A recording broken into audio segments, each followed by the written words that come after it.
Going to do it in my newscaster voice? Yes. The significance of Lenin's tomb to Russian culture, of course, it's the tomb of Vladimir Lenin, the founder of Soviet communism. He died in 1925, and so many people wanted to go see his body before he was interred that they actually built a temporary wooden mausoleum for him, and so many people lined up that they figured if it was possible, why not continue embalming his body for as long as possible and letting more and more people come.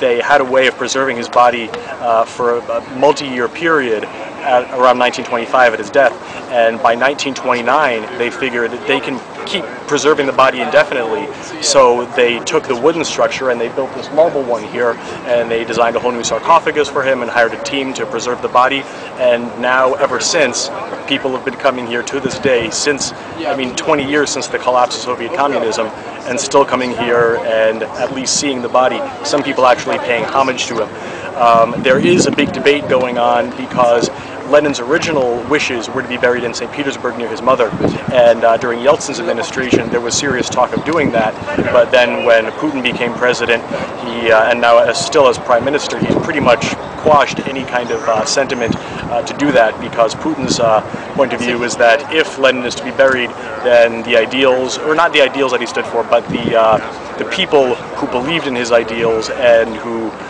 kept the faith of the Soviet Union will be let down if he is actually buried. So while at least Putin is involved in the government, it looks like he's going to stay, Lenin's going to stay right where he is, and people are still going to come and see the man who started it all. How do you think Lenin's impact has impacted the economy? How do you think Lenin's significance has impacted the economy? Well, impacted the Russian economy insofar as the legacy of the state he founded. The man himself is pretty much, in my opinion, has no further impact on the Russian economy or anything like that. He's just a figure that people come here to see, an embalmed corpse. But obviously the legacy of the state he founded is in its current state. The Russian economy is still very much based on energy, oil, natural gas, and that's really what's keeping the economy going. Now the current administration, Medvedev, is trying to build a knowledge economy here. He's trying to build incubator programs and bring foreign investment and foreign know-how to make Russia the kind of place that doesn't need to rely on oil and gas. Do you think Lenin would be impressed with today's government here in Russia, or would he not be? What do you think? That's really difficult to say. I think probably he would feel as though his dream didn't turn out quite the way he wanted it to be, but perhaps he was intelligent enough to realize that seeing everything that the country went through and what brought it to this point, that maybe it was an experiment that just probably couldn't have worked in the long term anyway. What's the name of this place again? Novodevichy. This was his. So this is where Boris Yeltsin is buried. Yep. Novodevichy. It's a Russian convent. I can't remember, a convent or monastery, but one or the other.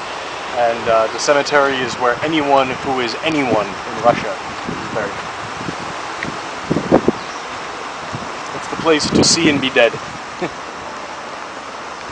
Generals, and you don't see so many crosses here as you see monuments, because that was the old Soviet thing, of the old communist thing of, religion being the opiate of the masses. They're more monuments to the dead as opposed to just icons of religious faith. I think it's almost better that way, because that way you remember what the person was known for, as opposed to just what faith they were. This is Alexander Lebed. He ran for president actually against I believe Yeltsin and Yavlinsky and Zhirinovsky, a bunch of those other guys. He's a general, as you can tell, and I always thought he looked particularly happy to be here, just for the way that statue is. It's like, sit on my knee, child, and I will tell you about the battles and glories of the past. But yeah, Alexander Lebed. And what's his and so how do you think things would have been different if he had won? I have no idea. I mean, he was definitely a hardliner. I think he and Putin probably kind of on the same page. Very much a believer in a strong, potent Russia.